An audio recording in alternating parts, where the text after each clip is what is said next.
Hello, it's James from XRobots.co.uk. I'm going to show you a quick video about mixed reality filming with virtual reality, but I'm doing it differently to everybody else. So a lot of people set up a green screen and then they film themselves with a virtual camera and a real camera in virtual reality and then replace the green for the virtual view so you see the person playing the game in the virtual world. But setting up a green screen is quite a hassle. It has to be lit properly and obviously everything has to be covered in green. So I'm going to show you a different way of doing that doesn't need a green screen. So this footage is pretty much test footage. It's not perfect, but it's a proof of concept. So let's have a look at it and then I'll tell you how it's done. So here we are in the virtual world. It's a bit of a bleak virtual world. There's not too much in here. There's a couple of blocks and things. But as you'd expect, here's my Vive controller.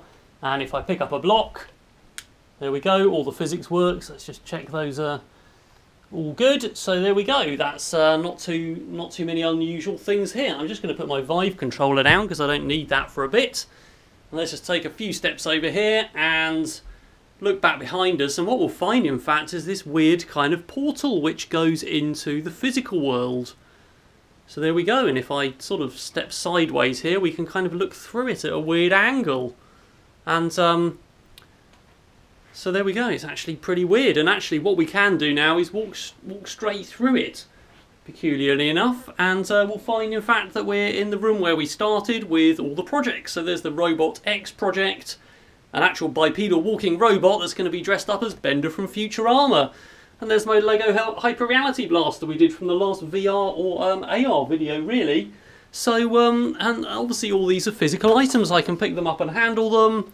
And everything's good, so I'm actually going to take one of these, and if we turn around and look back behind us, we can kind of see the doorway there back into the virtual world. So let me just take a few steps back through there and turn around a bit, and yeah, here's the shoe here. So even though I'm standing kind of in the virtual world here, we've still got the physical item. I'm a bit worried about this, so I'm going to throw this back down there. We'll leave that in the physical world, I think. So let's just go back into the virtual world. So there we go, there's our portal that we can actually walk through.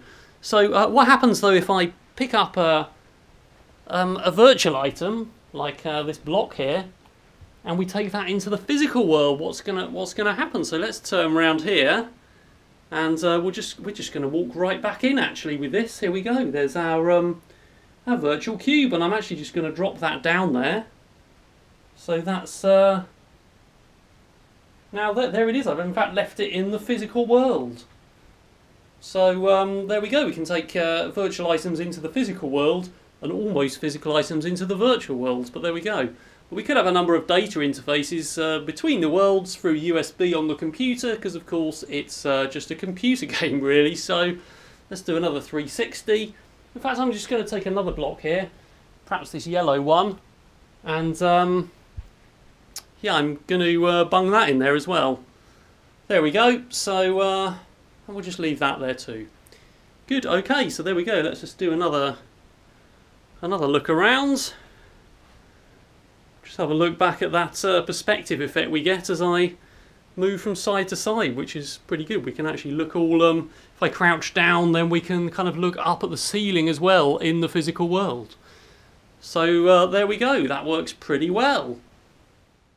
So that was incredibly simple to set up and film, so now I'm going to show you how I did it. So the first thing I did was to attach a GoPro to the front of my Vive headset. Now there is a camera in the Vive headset which is just there, but it's not very good and it's a bit fisheye, so the GoPro gives much better video, and that allowed me to film the physical world and the virtual world through the Vive headset at the same time. So by now you may have realised that in fact what I did was set up a virtual green screen, but it's a bit more than that. It's actually a green room, and in fact it's a tunnel that I can walk into. So those are the blocks that I started looking at, and when I turn around you can see the black gateway, and obviously obviously what I did was replace all the green with the view from the GoPro. So when I walked into it and looked around, everything was green because it's a complete green room. So all you got was the footage of the real world. And when I was halfway in between, obviously you saw footage of part of the real world.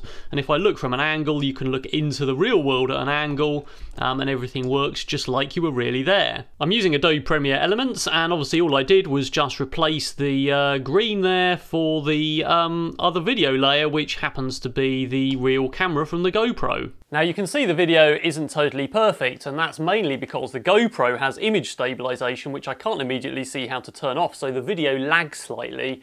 And the Vive headset, of course, doesn't. It tracks in, exactly the way you move, otherwise you'd get a laggy view in your eyes and it would make you feel sick. So ideally what we need to do is use a DSLR or a better camera with the image stabilization turned off and mount that on a Vive tracker or something else. It was quite hard actually moving these around. Of course I couldn't see the real world either when I had the headset on, so I had to hold this in one hand and the Vive handset in the other hand, so it's actually quite hard to move this and point it at the right things, not being able to see either what the virtual camera or the physical camera, because there's no screen on, we're doing. So it'd be much better with a DSLR with a screen on the back and a virtual camera with a monitor on the back, a bit like my Lego Hyper Reality Blaster, where I could move that round in the virtual world and see through the screen. And of course that project allowed me to shoot Lego bricks into the virtual world, which hit virtual targets, which then triggered something in the physical world. So there's quite a lot of possibilities here for being able to send data in between the virtual and physical world. And in fact, if we had that Lego Hyper Reality Blaster set up, we could send those Lego bricks and shoot them through the portal into the physical world to hit a mesh collider in that world and trigger something physical to happen. So we can build a machine which basically bridges both worlds with controllers and outputs and inputs in both the physical and virtual worlds, and see all of those in one view at the same time. So I'm planning to do quite a lot more with this for other projects, probably Ultron's brain for the AI for that robot, which is going to bridge both worlds, and of course the input and the output of the sensing and the actions that the robot takes. So don't forget to subscribe for more updates on all of those projects. There's a lot more coming like this. And that's all for now. All right.